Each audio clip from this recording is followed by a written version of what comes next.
Muito boa tarde, senhoras e senhores espectadores da Exposenda TV. Há 8 dias, um bocadinho mais tarde do que hoje, ou melhor, um bocadinho mais cedo do que hoje, entre algumas dificuldades de imagem, por culpa minha, terminei o nosso contacto sem coordenadas, com muita descoordenação. Disse-vos então que vos apresentaria 2 exemplos para ilustrar as linhas iniciais do meu percurso na poesia ou na produção poética. Falei-vos, como primeiro exemplo, naquele episódio, se bem se lembram, de que fui protagonista entre os meus colegas de turma, com o Dr. José Gomes de Sá, meu professor e diretor de escola, que eu frequentava e que recordo hoje com muita saudade. Corria então o ano de 1961. A prosa terminou sem que o segundo exemplo fosse apresentado. Tentarei agora, com a vossa benevolência, completar aquilo que ficou por dizer.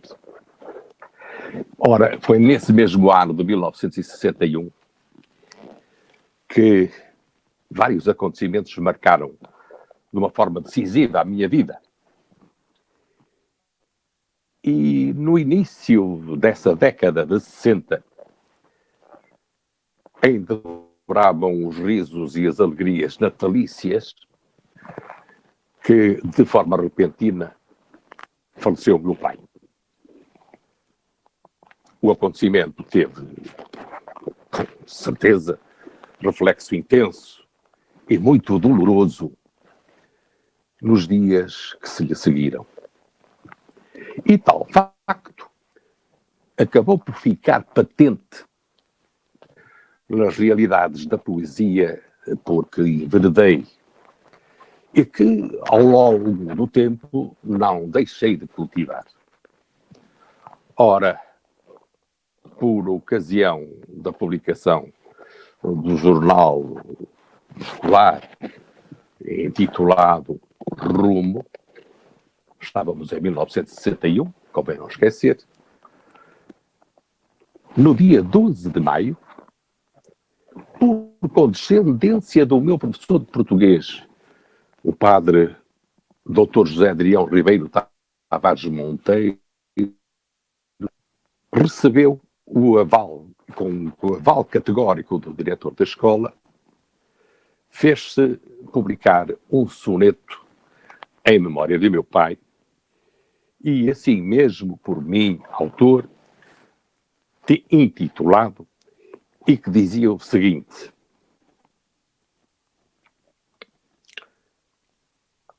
uma flor que se desfolhou,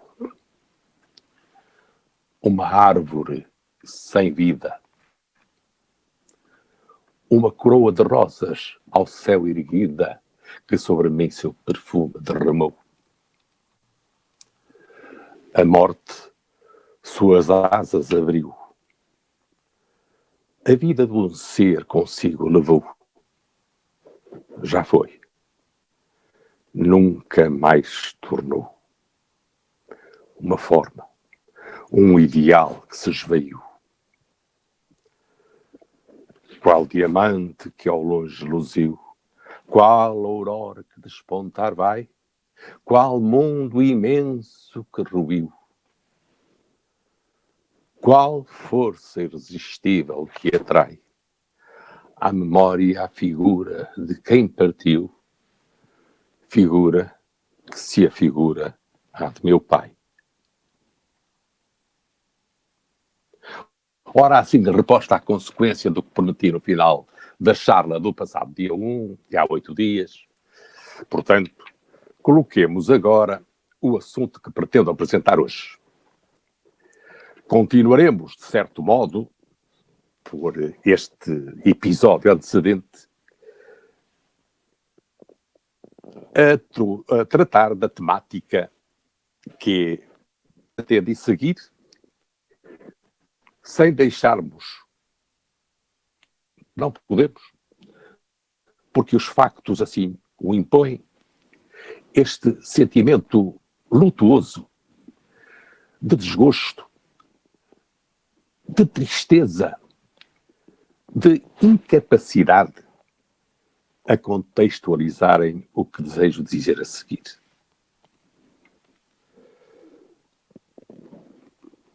Olhei o calendário esta manhã e vi que nele se realçava o facto de estarmos em Quarta-feira Santa, em plena Semana Maior, que para a comunidade cristã ocidental e também do Oriente, e para o alicerce da civilização, se constitui em momento fundamental da sua fé. A celebração da morte de Jesus Cristo por crucificação, à luz dos evangelhos sinópticos de Marcos, Mateus e Lucas. Já agora, esclareça-se que este adjetivo, um tanto quanto difícil, aparentemente, sinótico, tem como significado a forma de ver semelhante. Ora, o período carismal, iniciado na quarta-feira de cinzas, vai terminar nesta semana. Justamente nesta quarta-feira que antecede a Páscoa. Se bem se lembram, na quarta-feira de cinzas, a imposição destas aos fiéis era e é acompanhada de uma frase que seu do extremo jamais esquecerei, pronunciada num latim eclesial. Memento homo, quia pulvises et in pulverem reverteris. O que quer dizer no nosso corrente português? Lembra-te, ó homem, que és pó e em pó te hás de tornar. É essa a ideia de consciencialização e de preparação para uma morte inevitável que transparece de toda a quaresma, inferindo-se daí a necessidade de sacrifício que conduz à salvação das almas e, por isso, merecimento da redenção consumada pela morte de Cristo. É esta preparação acentuada na Semana Santa. Primeiro, com o Domingo de Ramos, que foi o passado domingo, com a leitura da Paixão segundo São Mateus, precedida da invocação da entrada de Jesus Cristo na cidade santa de Jerusalém, a que se referem as palavras também latinas que diziam ingrediente domino in sanctam spiritatem. Jesus chegava montado numa alta paz. É uma cena representada do burrinho, assim chamada, nas cerimónias de Braga.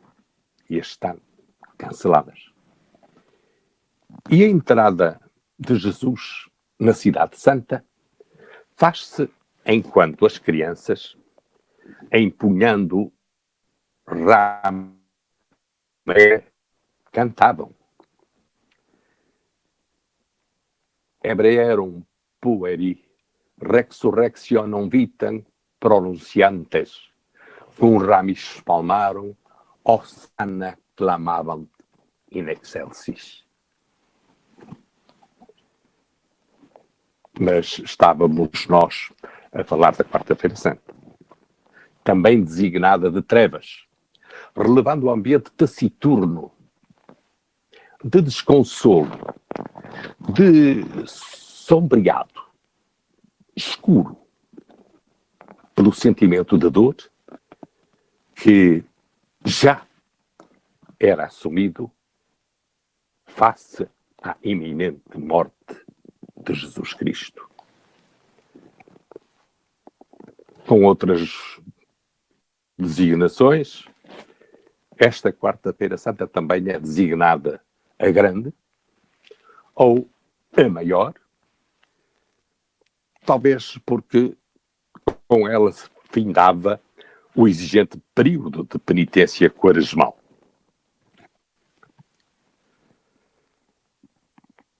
Seguir-se-ão dias de reflexão profunda. Na quinta e sexta-feira santas, invocando todo o cortejo sacrificial de Jesus, na via sacra, que relembra o seu sofrimento, a sua humilhação, a instituição da Eucaristia como perpetuação da presença de Jesus entre os homens,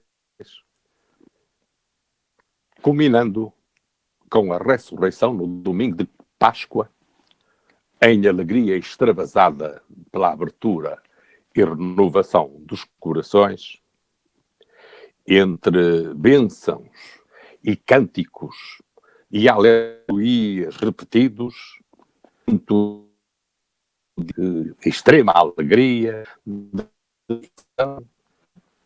vitória sobre a morte.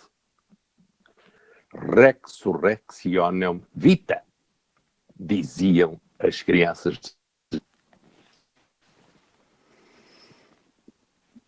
Ora, este ano de 2020 não permitirá que, numa forma externa, nas ruas, nos lugares habituais, todos os sinais que estou e aqui está, se afirmem.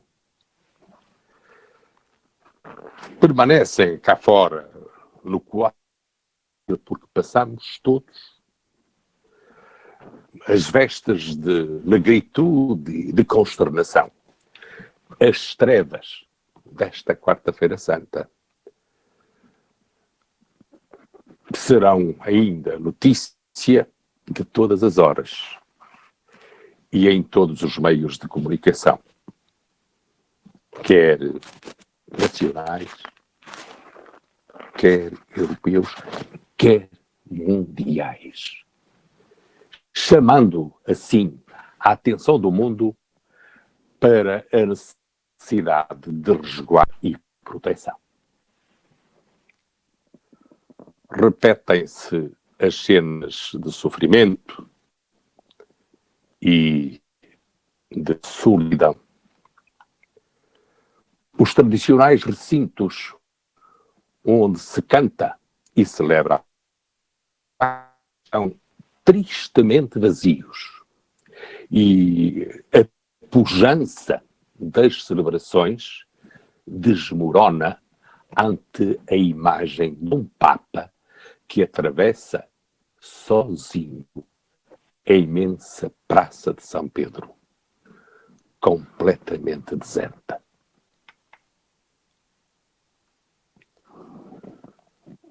Não temos alegria alternativa para esta Páscoa, a não ser os ais e os gestos de algum desespero, bem como os apontamentos institucionais, talvez ignorados ou criticados, talvez alterados por alguma suspeita e dúvida, os quais nos vão dando conta de que a esperança é o a morrer. São estes os sinais que devemos hoje tomar como alento nesta preparação pascal, nesta vivência de uma Páscoa interiorizada, sozinha, não direi frágil, mas muito pouco vivida solidariamente. Algum egoísmo perpassa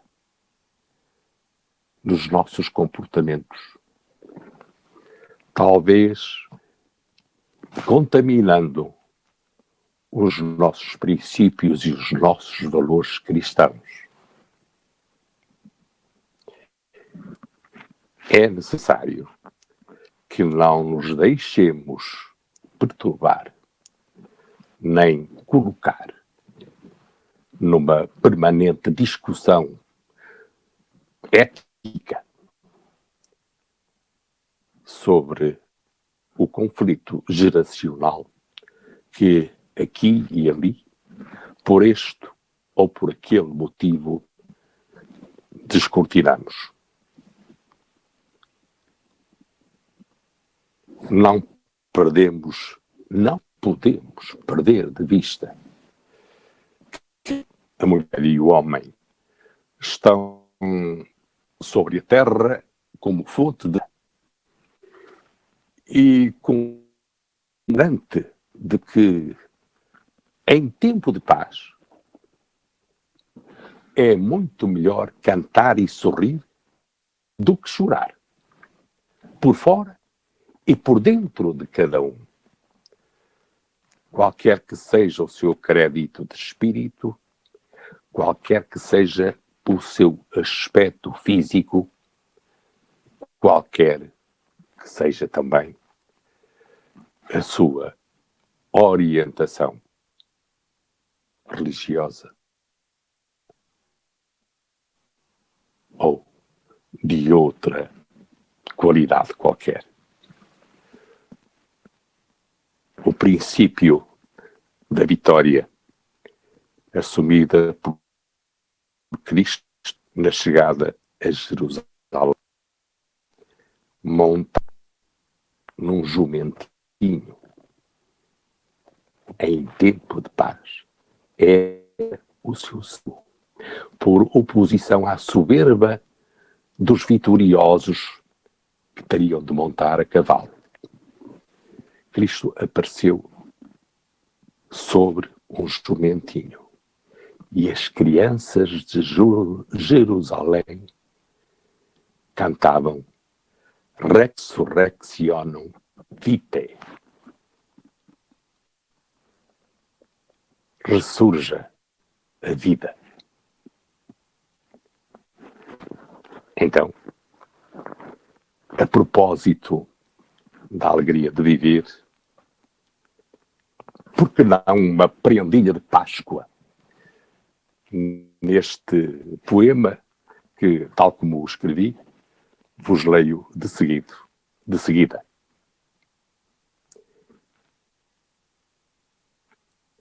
Manhã coberta. Chove. É como se a chave da casa estivesse do outro lado da porta fechada. Ninguém pode sair. Se chove, fica-se a dormir no quentinho dos lençóis novos. E a preguiça nos corpos açucarados pelas amêndoas, que se mastigam languidamente em dia de Páscoa. E a vista por serem tantos os alertas, tantas manhãs frias, chuva atrás. E um beijinho, não me dás? Faz. Ajuda a cortar o arrepio do outro. A curar ferida aberta pela vida, que aperta nas horas sombrias de todos os dias. Só tu, minha Páscoa, me alentas e sustentas a alegria de viver de pé, com a fé que me move dentro de casa, só porque lá fora chove.